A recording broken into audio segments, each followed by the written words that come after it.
Today, on the Vince Everett Ellison Show, we're going to talk about the lie of social justice and how the Democrat Party uses that lie to hoodwink the American people. Now, I want you to like, I want you to subscribe, and I want you to comment. And I want you to share this because they're going to try to block me like they always do. They got their algorithms, but we're not going to let them.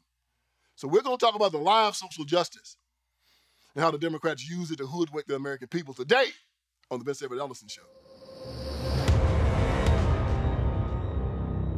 All right, let's get this thing started. You know, one of my favorite people in the history of the world, and I talk about him a lot, is the great C.S. Lewis. I started getting hip to his writings about maybe 12 years ago.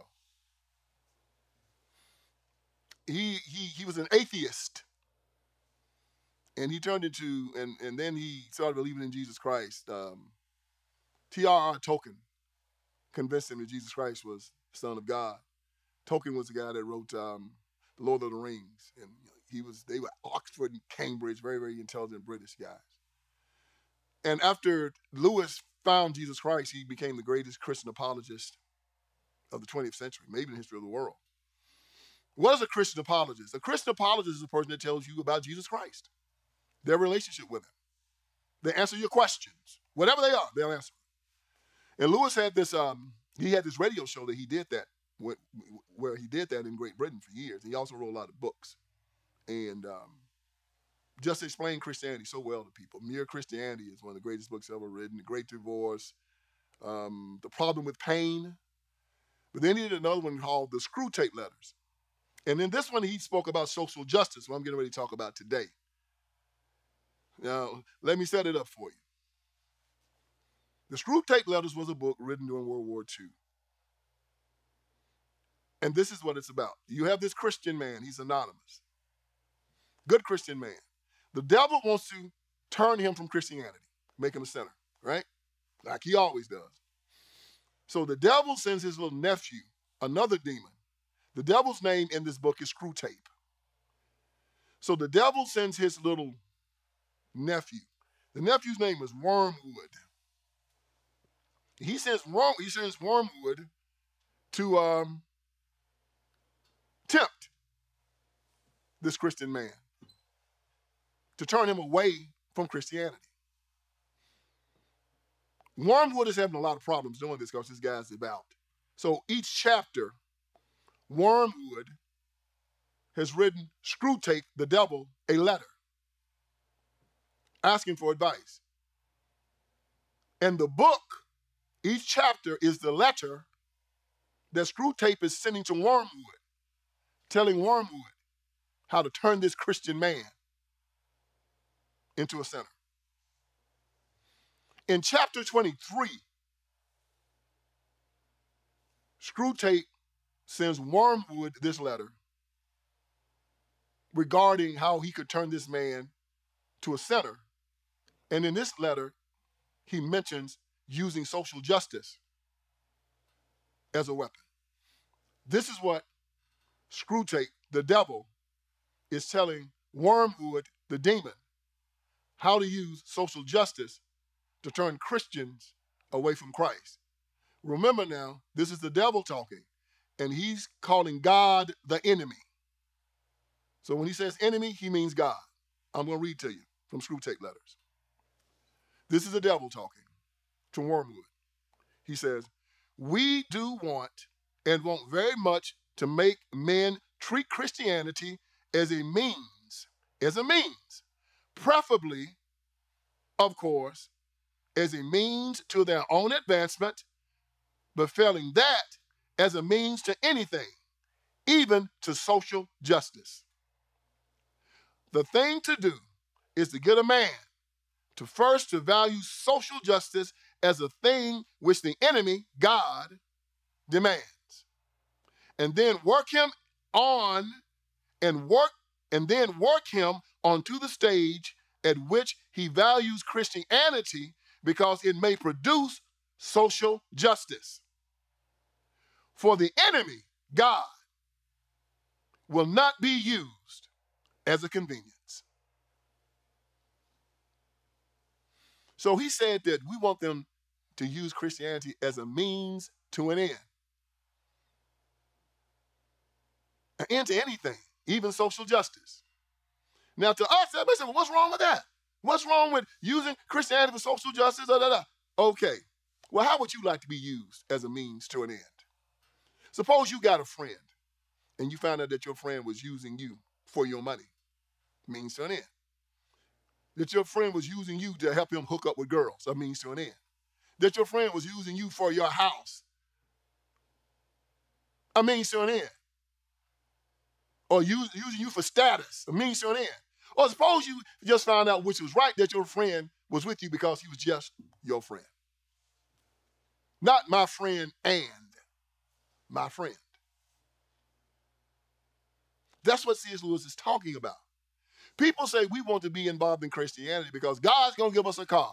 God is going to give us a new house. God is going to no. He says you're with God because you love him.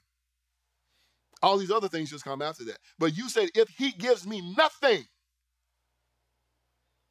I'll still be with him. The perfect example of that is the love you have for your child. All these little jokers come into the world, they spitting, they crapping all over you, they crying, they're using all your money, but you love them. It's no means to an end. Why you love the child? I just do. First time I saw that little joker, I loved him. Fell in love with him. One of the crudest examples is, when people say if you need a friend, get yourself a dog. Dogs imprint on people. And if they're rich, they're with them. If they're poor, they're with them.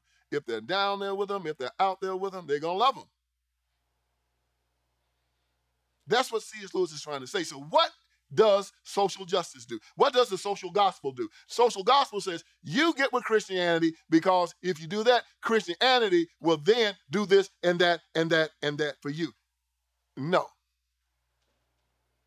You get with Christianity to preach the gospel, to understand the gospel, the good news that Jesus Christ came and died to save your soul. That's it. All the rest of the stuff come behind it. Now, are we supposed to feed the hungry? Yes. Are we supposed to clothe the naked? Yes. Are we supposed to help the infirm? Yes, we do. But when you start going down into social justice, guess what you start dealing with then? Most people start saying, we don't want the church to do it. We want the government to do it. And that's when you screw it up. So you got Martin Luther King Jr. out there, right? Oh, he's the social justice guy. Matter of fact, Dr. King said that he wanted his whole gospel to be the social justice gospel. This is why every time you hear him talking in the pulpit, what are you talking about? Voting, marching, begging, civil disobedience. Because he's trying to make Christianity a means to an end. Not really Christianity. He just wanted to use the fact that he was a reverend, which he really wasn't. And, of course, all the evidence shows that he wasn't really a Christian. We've covered that. All you got to do is go to his, just go online and ask the question, was King a Christian? And you see a bunch of stuff come up. People that read his papers at Stanford University say he didn't believe in the deity of Christ. He didn't believe in the resurrection. He didn't believe in the virgin birth. He didn't believe in hell. You can't be a Christian and not believe those things. He believed in what they called pluralism. That means he believes that all different religions could lead you to God. And when Christianity says it's only one way, one. I am the way, the truth, and the life. No one comes to the Father except by me. That's what we believe. He said, oh, no. There are dual ways, many ways we can get to heaven. That's what King says. Why do you think they like him so much? But he was a social justice guy. And look at what it's got in the black community. If this is social justice, I don't want any of it. Because I'm going to tell you, if marching, sweating, and fighting could make you rich, every black person in America would be a Rockefeller. Every last one of them. Because I tell you, they put some miles on those shoes. I mean, they fight the police just to march. Police say, no, y'all ain't marching today. They gonna fight them. Well, we gonna march. to try to make you give us what we want. And the preacher's with it. Now, you know what? This is why, this is the biggest trick of social justice. Instead of the preachers doing what they're supposed to do, because you know we got a real need in the black community for some spiritual counseling and some healing, right? Oh, yeah, that's a serious harvest out there. All these jokers won't be out there in the streets hollering for social justice. Well, what about baptizing the people? What about bringing them to Christ? What about healing the sick? What about mending families? What about counseling? What about all of that? That you're supposed to be doing. That's your job. No. We're going to march for food. We're going to march for medical care. We're going to march to make white folks love us. We're going to march to make you take a flag down. We're going to march to make you take a statue down. We're going to march for a fake holiday.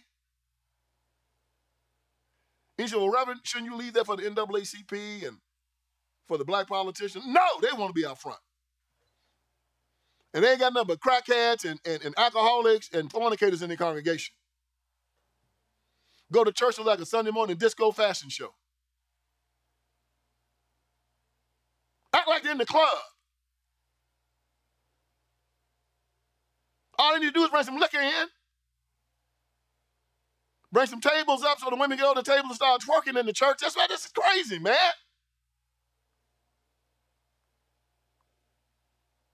And then you go into the communities where the churches are.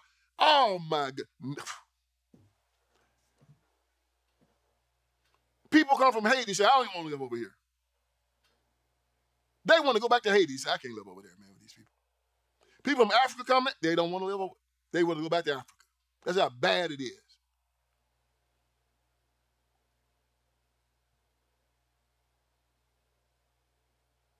I learned when I was working for the Department of Corrections, the small things always make the difference. We would come in the morning time and we would be inspected. They would check to see if our shoes were shined, if our pants were creased, if our uniforms were right first. Because if they weren't right, they knew we weren't going to go into that prison and treat those inmates right. They knew we were going to leave doors unlocked. They knew that we were going to use too much force. If you didn't have the discipline to come in with your uniform correct, you didn't have the discipline to supervise 127 hardcore felons every day without breaking a whole lot of rules. They knew you were going to start bringing dope in, alcohol, contraband, and the whole prison was going to break down. But because we came in disciplined looking, we acted disciplined, and none of that stuff happened there. When you go into a ghetto and you see garbage and graffiti everywhere, that's a harbinger. There's this thing called the broken windows theory. It kind of started in Charleston, South Carolina, where the police chief said that if he goes to an area and he sees a broken window, they fix it. If they see trash on the street, they pick it up. And you'll be amazed how the crime stayed out of those areas. But if a window stayed broken, you see another broken window and another one. And then you'll see litter on the street. And then you see crime. And then guess what you'll see? That element coming in. Destroying. Because they're going to always look for that opportunity. They're going to always look for that. You go to a home and the grass is high and there's trash in the yard and it's not well kept. You know that that's a family in disarray. You know it. Social justice says you don't have to worry about that. The government will come in and clean all of that up for you. It's somebody else's fault if that's going on in your life. It's not your fault. So you have preachers out there pressing that lie of social justice. Even today,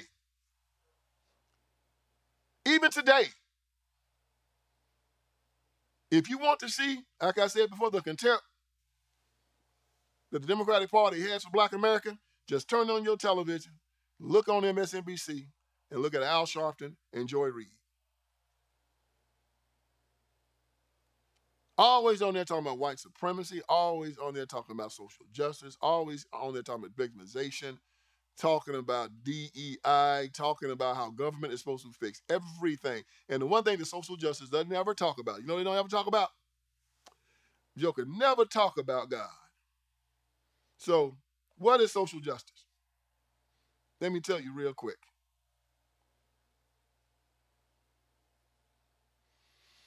Social justice. There are 15 things that deal with social justice. I'm going to name all 15 of them for you. Number one is the gender pay gap. This is from the Human Rights Campaign. That's a LGBTQ group, okay? That's affiliated with social justice. So it's the gender pay gap, number one, gender pay gap. Number two is income inequality. Number three is climate change. Number four is food insecurity. Number five is the refugee crisis. Number six is universal health care. Number seven is poverty. Number eight is the gender-based violence.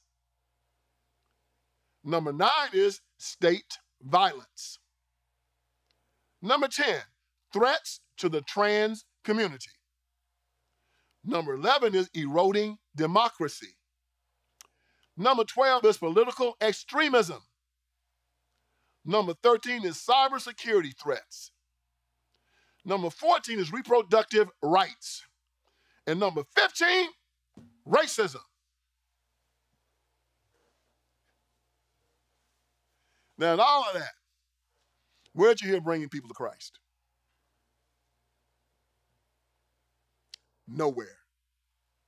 Then why is the church involved in social justice? Oh! Now you got it. They've commandeered the church to do their dirty work. What did C.S. Lewis say? Make Christianity a means to an end. C.S. saw it coming 80 years ago, even to social justice. So now Christianity is being used as a means to an end to get all of this stuff right here going. All trans and LGBTQ and state violence and poverty, all this stuff, they want to use the church for it. See, this is what happened in 1961 when Martin Luther King Jr. tried to take over the National Baptist Convention, started a fist fight on the floor, got a pastor killed. Yeah, he killed him on the floor and got himself excommunicated from the Baptist church. He was going to take the church and commandeer it for social justice. So when you see all of these pastors that they're walking for social justice, you know that they're not doing anything for Jesus Christ whatsoever. This is why the black community is at the bottom of every socioeconomic statistic in America. Because the one thing that you have to do is wire people up to be virtuous, to believe in God, to love one another, to forgive one another, to show forbearance to one another. But instead, when you read this stuff, what do you get? Envy and strife and hatred. And I'm going to get what I want, and if you got it, I'm going to take it. They don't go to the God for any of this. What, you holding a march to get Jesus Christ to do something? No, that should be a prayer meeting. So when you ever see them go to church and pray for these things, they don't pray for them. Civil disobedience is a political tactic. You don't hold civil disobedience against Jesus. So all these ignorant, stupid pastors. And I'm going to tell you something. If you want to talk to a stupid person, you find yourself a black pastor that's affiliated with the Democratic Party. And if anybody out there listening to me has a black pastor that's affiliated with the Democratic Party, that is a harbinger. You should get away from that, joker, like a goat would get away from a butcher knife. Like a chicken will run from Colonel Sanders.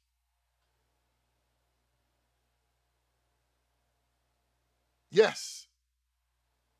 Run. Because he's an apostate. He's a liar. He's a hypocrite. He's an affront to God.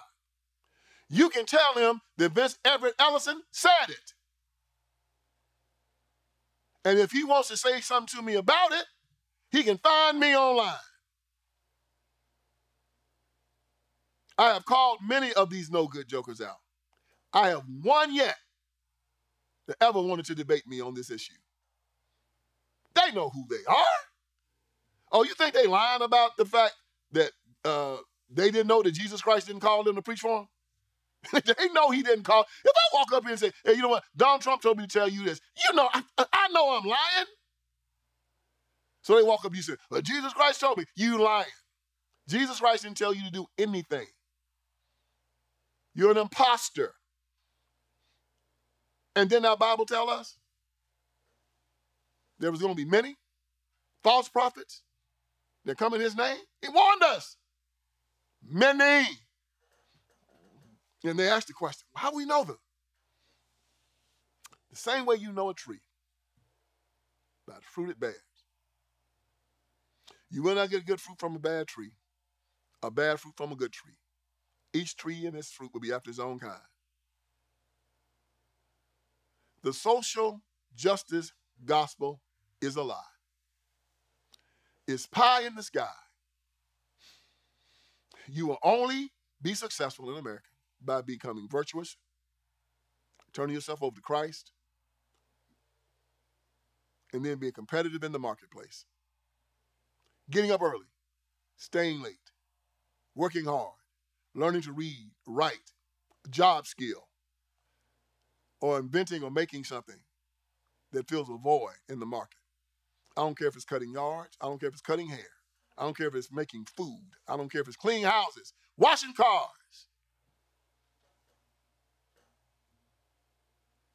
Being a lawyer, being a doctor, being a teacher, something somebody can use and is willing to pay you for. Not marching in the streets demanding that the government take care of all of your problems.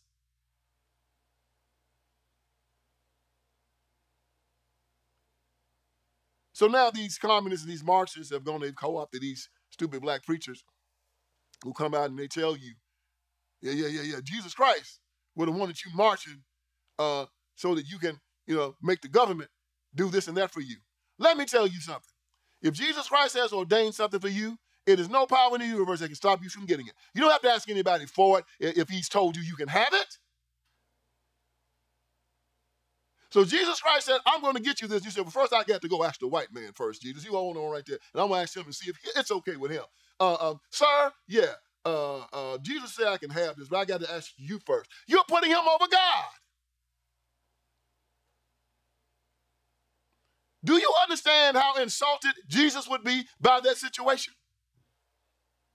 Hell, man, if you married to a woman and you say, hey, baby, I just bought you a brand new car. It's yours. Here's the keys. Hold it. I got to go ask this other man about it first. My husband just bought me a car. Can I drive this car? You wouldn't just ask for a divorce. You'd probably go to jail that day. I know I would. And we do that to Jesus Christ every day. He said, I've told you you can have it. I got to ask the white man in the government first, boss. That's the lie of social justice. I've told you you can have it. I don't believe you. Who do you believe? I believe that he can get it for me. I don't believe you can. And then you wonder why we're at the bottom of every socioeconomic statistic in the world, falling behind that type of stinking thinking, given from the pulpits of most black churches in America, fed to them by the evilest institution in the history of the world, the Democratic Party, a party of perverts, liars, psychopaths, and anti-Christian bigots. All they do is meditate on blood. The party of slavery from 1800 to 1860. The party of the Confederacy from 1860 to 1865. The party of Jim Crow from 1865 to 1965. And now the party of murder, mayhem, abortion, transgenderism, open borders, fentanyl, drug trafficking, disarming Americans in war zones, terrible schools, economic collapse. You're going to listen to them? And most of the black preachers that are doing this are affiliated with that group of morons and perverts. You deserve what you get.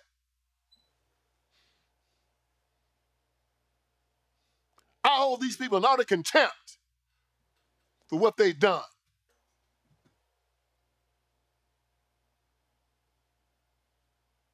So what do? I'm just a messenger. I'm the mailman. Giving you the bill, telling you your lights are going to be turned off by the end of the week if you don't pay it. Don't get mad at me. It's between you and the electric company. What I'm telling you about is between you and God. You decide what you're going to do with this information. I do not have a dog in this fight whatsoever. But I can tell you this, what Jesus has ordained for me, can't no man stop. And I don't have to ask him to get out the way because God will move him out of the way. I just have to sit back and walk through the doors that he opens. And he always opens them. What did Joshua say? I was young, but now I'm old. And I've never seen the righteous forsaken, nor his seed beg bread. I concur with Joshua. Let's just see if you people have the faith in God or if you have faith in man. And if you have faith in man, you deserve everything you get. So now I want you to go to my website, thispeakstruth.com. In it, you'll find my documentary, Will You Go to Hell For Me? I talk again about this evil institution, these terrible, terrible Democrats, how they'll send your soul to hell if you support them and vote for them. Then get the Iron Triangle. Talks about these greasy black preachers I was telling you about, most black preachers, most black politicians, most black civil rights workers, and how they are working hand in glove with the Democratic Party to keep you poor, to keep you destitute, to keep black and white Christians separated, because that's how they keep their power. Because if we ever come together, they are doomed, and they know it. Then we have 25 lies. It's just some of the Democrat Party's lies. I mean, they tell, I could have made it 25 million lies. They are a horrible institution. You can look at the black community and tell that they are horrible. You can look at Hollywood and tell that they're horrible. You can look at everywhere they rule and say that they are horrible. As I've said again, a pack of perverts, liars, psychopaths, and anti-Christian bigots. And if you support this party, you deserve everything you get. And then it's Crime Inc. Tells you how the Democratic Party uses mafia tactics to keep all of y'all under control. Well, yeah, they'll beat you, they'll kill you, they'll shoot you up with dope, they'll get with the unions, they'll do all of it. But when you decide to become a free man and have God as your counselor and as your protector, they can't touch you. They're done. People, social justice is a lie. It's Lucy moving the football on Charlie Brown. It's the carrot in front of the horse making him follow. It's the reparations argument. It's something that the Democrats and the socialists and the communists have been selling for the last 100 years. And it hasn't worked anywhere it's been tried. C.S. Lewis warned us. Now I'm warning you. I hope you heard me, because I'm here to wake you up. Hope I did you some good today. And I want to say hello to my good friend Tucker Carlson. I was up there with the brother in Maine. We had ourselves a great time, a great interview. The interview should be coming out pretty soon. If it hadn't come out yet, you'll see it. Hope you enjoy it. Go, Tucker! See you next week on the Vince Everett Ellison Show.